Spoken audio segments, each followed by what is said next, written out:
यह पृथ्वी है। आप इस विशाल से दिखने वाले ग्रह में कहीं रहते हो और हर कोई चीज जिसके साथ में आपने कभी भी इंटरेक्ट किया है वो भी इस विशाल ग्रह में है। पर इतना विशाल ग्रह ब्रह्मांड की तुलना में कितना बड़ा है? कंपैरिजन के लिए हम लेते हैं चांद को। चांद हमारी पृथ्वी से काफ़ी नज़दीक है क्योंकि यही एक चीज़ है जिसे हम रात को बहुत ही क्लियरली से देख सकते हैं। बट एक्चुअली में चांद हमसे इतना नज़दीक नहीं है जितना हम सोचते हैं। चांद हमसे बल्कि इतना दूर है, इस दूरी के बीच लगभग 30 पृथ्वी और आ जाएंगे। और अगर हम एक कार में किसी तरह चांद पे जा सके 100 किलोमीटर प्रति घंटे की स्पीड में तो हमें 160 दिन लगेंगे। चांद पे पहुंचने के बाद पृथ्वी का दृश्य कुछ ऐसा लगेगा। तो पृथ्वी काफ़ी बड़ी लग रही है, राइट? अब देखते हैं यही नीले रंग का ग्रह मार्स से कैसा दिखता है। तो ये एक तस्वीर है जो ली गई थी मार्स से स्पेस प्रोब द्वारा। ये छोटा सा डॉट जो आप देख रहे हैं वो है हमारी पृथ्वी जो ऐसी दिखती है। मार्स के सतह से मार्स की एवरेज दूरी हमसे है 225 मिलियन किलोमीटर्स। तो यहाँ तक कि 400 मिलियन किलोमीटर तक भी पहुँच सकती है। तो इसका मतलब अगर हमें एक दिन मार्स जाना पड़े तो हमें चाँद से 986 गुना ज़्यादा लंबी दूरी तय करनी पड़ेगी।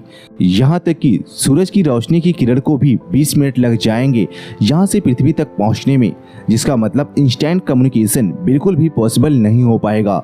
इन दो ग्रहों के बीच अगर हम थोड़ा और दूर जाएं तो हम ढूंढ सकते हैं वायेजर 1 स्पेस प्रोब को, जो अब तक इंसान द्वारा बनाया गया सबसे दूर जाने वाला स्पेसक्राफ्ट है।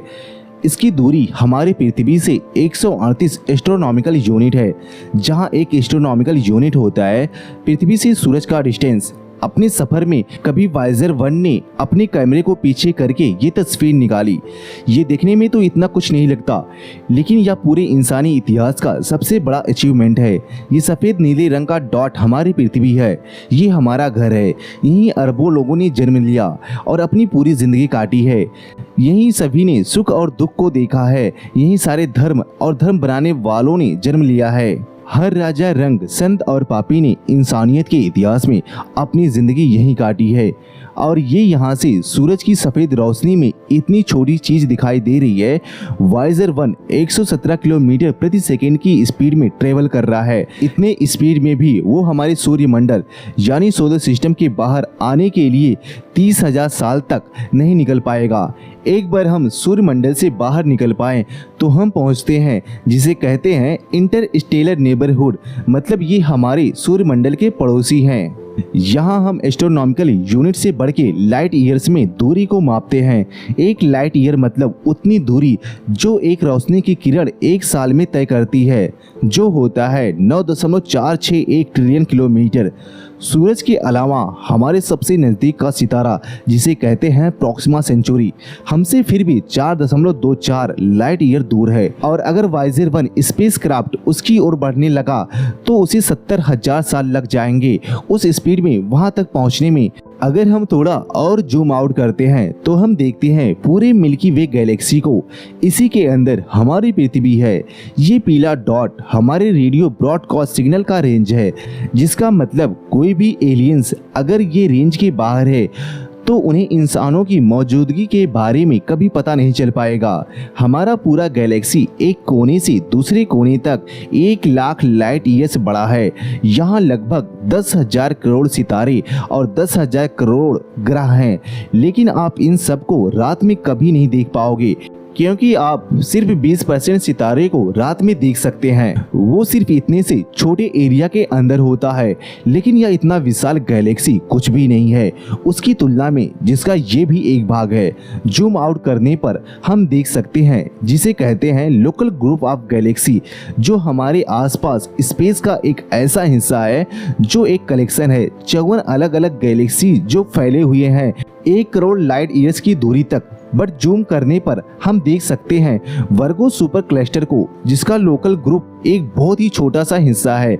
यहाँ एक कोने से दूसरे कोने तक की दूरी 11 करोड़ लाइट ईयर्स है। बट ये इतना बड़ा सुपर क्लस्टर भी एक रेती भर का दाना है बड़े लेनिकिया सुपर क्लस्टर का, जो हमारी गैलेक्सी जैसे 1 लाख गैलेक्सीज का घर है।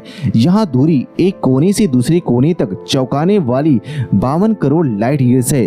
बट यहाँ से भी अगर हम जूम आउट कर सकें पूरे ऑब्जर्वेबल यूनिवर्स तक, तो हम देख सकते हैं कि टाइटैनिक लेनिकिया सुपर क्लस्टर भी एक बहुत ही छोटा सा भाग है ब्रह्मांड के वो हिस्से का जिसे आज हम देख पाए हैं।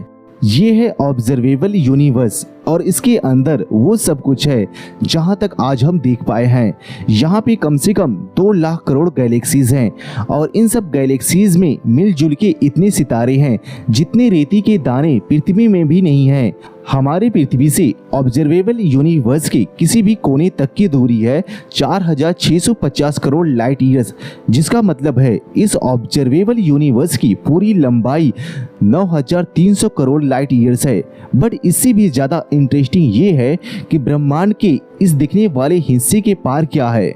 इतना ध्यान रखिए कि ऑब्जर्वेबल यूनिवर्स वो सब कुछ है जो आज हम देख सकते हैं आधुनिक टेलीस्कोप की मदद से, और ये बिल्कुल मुमकिन है कि इसके पार का ब्रह्मांड कहीं ज़्यादा विशाल और कहीं ज़्यादा रोमांचक है। हम इसके बारे में सोच भी नहीं सकते कि आगे और क्या क्या हो सकता है, क्योंकि उतनी दूर से रोशनी आज तक हमारी पृथ्वी तक कभी पहुंची नहीं पाई और शायद कभी पहुंची नहीं पाएगी, क्योंकि हमारे ब्रह्मांड का विस्तार यानी यूनिवर्स एक्सपैंड हो रहा है रोशनी से भी तेज गति से। तो इसका मतलब साफ है कि अगर इंसान करोड़ों सालों तक और भी टिक जाए, लेकिन ब्रह्मांड में ऐसी कोई जगह होगी जो हमेशा हमसे छुपी ही रह जाएगी, चाहे हम उन्हें ढूंढने की कितनी भी कोशिश कर लें। कॉस्मिक इन्फ्लेक्शन थ्योरी के कैलकुलेशन के हिसाब से पूरा यूनिवर्स 150 ट्रिलियन गुना बड़ा हो सकता है। ऑब्जर्वेबल यूनिवर्स के कंपैरिजन में ये नंबर कुछ इस तरह का दिखता है। ध्यान से देखिए इस नंबर को, इसमें इतने जीरो हैं कि जैसे आप बिल्कुल चौंक ही जाओगे। कंपैरिजन के तौर पे अगर आप सोच सकें कि ऑब्जर्वेबल यूनिवर्स एक फुटबॉल की साइज का है, तो पूरा यूनिवर्स उसके सामने हमारी पृथ्वी की साइज के बराबर होगा। बस सोचिए कि हम रह रहे हैं एक फुटबॉल के अंदर और हमें कोई भी आइडिया नहीं है कि हमारा ब्रह्मांड इतना बड़ा है।